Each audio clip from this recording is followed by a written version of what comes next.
Setelah Malaysia resmi dijatuhi sanksi oleh FIFA, perhatian publik sepak bola dunia pun tertuju pada langkah yang diambil FAM.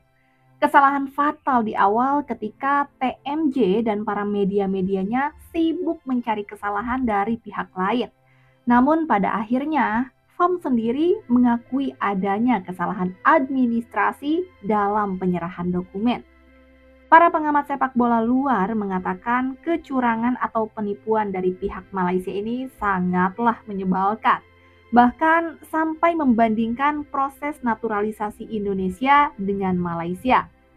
Banyak dari negara-negara lain pun menilai kasus Malaysia ini merusak citra fair play dalam dunia sepak bola. Mari kita simak video selengkapnya. The Malaysian national team might be banned from the next Asian Cup. So just look at this Malaysian starting 11 right here. Do you notice any ethnically Malaysian people in the starting lineup? No, because there's not. Because everyone in this starting lineup is from a different part in the world. Malaysia might have tried to cheat the system because 7 Malaysian players have now been banned for a year over eligibility fraud. Eligibility, bro. Department being unable to find these birth records, issues arose. Not only that, when they took a look closer, the origins of these players were never clearly disclosed before, during, or even after the naturalization process. It took a few weeks. While for the naturalization process for other countries, it takes way longer. It takes 5 years for Vietnam and just 6 months in Indonesia. And that means there are unlikely ancestry links from these 7 players that were banned to the actual country of Malaysia. It sucks to see Malaysia cheat throughout this process. They actually had a good team at the last Asian Cup. They made it through from the knockout rounds, I'm pretty sure. So just to see them try to cheat the system and try to become even better through cheating is actually so tough. Ada sentimen menyalahkan Vietnam dan juga Indonesia. Seolah-olah mereka nak out to sabotage the national team. Erick Thohir, Menteri Sukan Indonesia yang juga bekas pemilik Inter Milan, yang juga Presiden Federation Bola Sepak Indonesia, sudah pun menafikan tuduhan itu. Vietnam media pun mengatakan Vietnam tidak involved dalam isu ini, tetapi ada laporan-laporan dari China yang menunjukkan seolah-olah Vietnam pun bersalah untuk lodge this complaint. Apakah wajar sentimen itu dimainkan? Kita menyalahkan negara lain. Itu terlampau kebudak-budakan lah bagi saya. Kalau Vietnam melaporkan, itu hak mereka dan sepatutnya melaporkan. Kalau awak nampak orang merompak, mungkin sudah tentu. Terutama dalam bola sepak, katakan apa saja, dia memang opponents kita akan komplain. Kalau dia nampak macam ini tak ikut peraturan. Betul, dalam bola sepak benda ni common, betul? Mana-mana sukan pun bila ada bantahan, sebenarnya ni in good faith. Terima kau dulu in good faith. Lepas tu jangan ada komplain, jangan ada protes. Bila ada protes, kita kena siasat. Bila siasat, there's no kompromi. Kalau betul ada berlaku kesilapan. So ini yang berlaku sekarang. Apa sukan pun. Even dalam politik pun, dalam pilihan raya, ada juga tempoh bantahan. Lepas penentuan calon, siapa nak bantah. Okay. So ini berlaku di mana-mana. Bagi saya SCM kita atau negara kita tak perlu buang masa cari siapa yang report lah. Kita patut buang masa cari sebenarnya siapa yang report, siapa yang komplain, siapa yang sabotaj, itu immaterial. Dia macam ni lah, yang report-report ni yang kita nampak bila naratifnya dah ke arah lain. Kita dah main blaming game dah. Kita dah blame Indonesia, kita blame Vietnam. Dan banyak orang pula kat Malaysia ni pun dah semua macam ahli-ahli politik pun semua menjurus ke arah main blaming game kan. Jadi sebenarnya perkara utamanya adalah kita tak kisahlah orang nak tuduh kita ke apa kan. Kalau kita ni buat kerja yang betul, kita tak melakukan sebarang kesalahan, kita tak perlu takut lah. Dan kalau betul kita buat benda yang betul, saya tak nampak bahawa kita kena hukuman. Kan Jadi ini satu perkara yang kita perlu lihat balik semula lah. Kita kena ketepikan. Bagi saya sekarang fokus dia sepatutnya membuktikan bahawa kita tak salah. Bukannya cari siapa yang report. Saya terasa saya perlu beri kredit pada FM dalam situasi begini kerana mengambil tanggungjawab dan mengaku kesilapan teknikal tanpa menghalakan kepada mana-mana pihak. Dan dia kata kesilapan kaki tangan kami. Memang betul lah. Yang buat tu kaki tangan. Apa dia? Apa dia? Kita boleh assume je sekarang. Mungkin pemalsuan dokumen hukuman yang dijatuhkan oleh FIFA bawah artikel 22 tu, kod tata tertib pemalsuan dokumen kan kita tak tahu pemasukan dokumen apa ni yang dimaksudkan. Kita boleh assume, kita boleh agak ni mesti pasal birth certificate, isu birth certificate. Tetapi kesilapan teknikal yang dikatakan dilakukan oleh staf FAM, kajian FAM tu, kesilapan teknikal yang macam mana? Itulah. Itu juga antara perkara yang kita perlu tahu sebenarnya. Tapi kita tak tahu sebab apa. Adakah staf FM ni boleh membuat kesilapan dari segi apa, sebelum ni dah 9 orang pemain barisan mereka uruskan. Tak ada masalah. Lebih 9 rasanya, tak silap saya. Organisasi seperti Pemain organisasi tu lain. Ridon, Nasuki, Ulema di Paula kan. Maksudnya dia dah buat dah kerja ni. Tapi sekarang ni siapa yang buat kerja yang sampai dikatakan berlaku kesilapan teknikal tu? Adakah kesilapan teknikal tu boleh menutup kepada hukuman yang telah dijatuhkan oleh FIFA? Jadi due diligence tu Tuan Jizat, Tuan Jizat ada akses kepada FM, dapat info.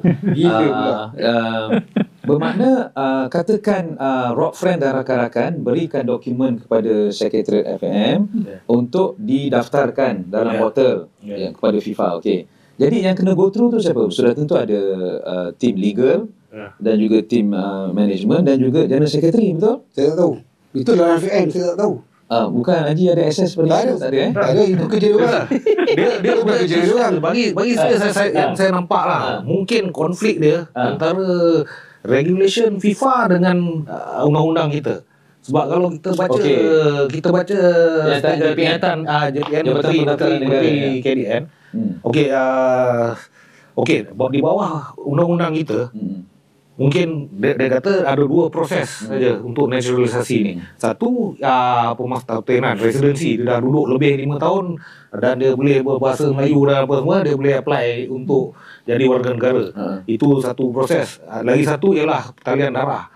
Jadi dia kena ada bukti heritage. Tapi di bawah undang-undang negara, heritage ni, lineage ni, dia boleh sampai ke moyang ataupun lebih daripada itu. Antara janji dia dapat buktikan pertalian darah tu lah. Tapi tak tally lah dengan undang-undang FIFA. Tapi undang-undang FIFA pula hanya benarkan macam tu kata dua generasi saja. Jadi bila FAM kata mereka adalah warga negara Malaysia yang sah, mungkin yes, betul. Untuk mendapat kewarganegaraan negara Malaysia memang boleh lepas lah. Tapi dengan FIFA tu, itu yang mungkin jadi isu. Sebab FIFA hanya benarkan betul. Tapi kenyataan JPN juga mengakui bahawa mereka tidak dapat retrieve dokumen yang bertulis tangan, birth certificate, sijil kelahiran atuk nenek pemain-pemain terbabit. Tapi kemudian bagaimana pula dokumen apa yang disubmit pula dikemukakan kalau tidak ada? Di situlah timbul persoalan daripada kalangan masyarakat. Bahawa kenapa mula-mula FIFA dah lulus, tiba-tiba FIFA ambil tindakan. Okey. FIFA bila dia dapat dokumen, itulah satu tim lain yang membenda hukum ni, lembaga disiplin. FIFA tak submitkan lembaga disiplin. Dia submit dekat, mungkin dalam tu ada satu tim lain yang menguruskan pendaftaran pemain negara. Okey. Mereka yang faham tentang tu, tapi apabila dia terima dalam keadaan good faith. Kalau dah kerajaan kau bagi kelulusan, siapa aku nak haramkan? Okay, as long as dia meet 2 requirement ni. Kalau warisan, dia mesti sampai datuk. Kalau pemain import yang dinaturalisasikan, mesti 5 tahun at least. Bila siasat, FIFA bukannya siasat sehari 2 hari. Dan FIFA bukannya kali pertama buat siasatan tu. Bila semua dah stay dah kena dah. And that was tahu bila? 2019 dalam kes 10 orang Timor Leste. Dalam kes Timor Leste tu mungkin sebab negara dia baru ditubuhkan.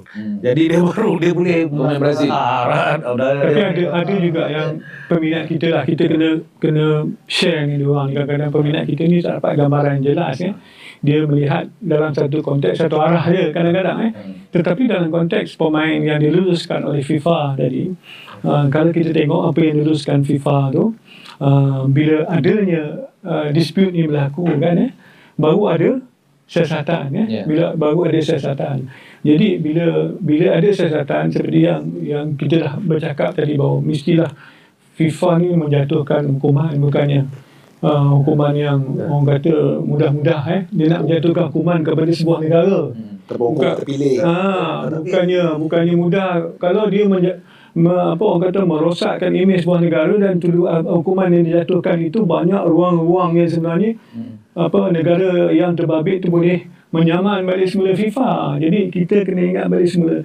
Kita jangan ingat benda-benda ni ada unsur-unsur lain yang kita perlu bersedia nak menghadapi benda ni sebenarnya. Sumber utama persoalan justru berasal dari pihak internal Malaysia sendiri.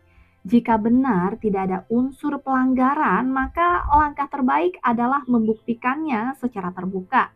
Tunjukkan dokumen resmi seluruh pemain agar dunia melihat transparansi dan profesionalitas sepak bola yang sebenarnya. Sampai di sini with LK, teman waktu Anda. Terima kasih dan sampai jumpa lagi di video berikutnya.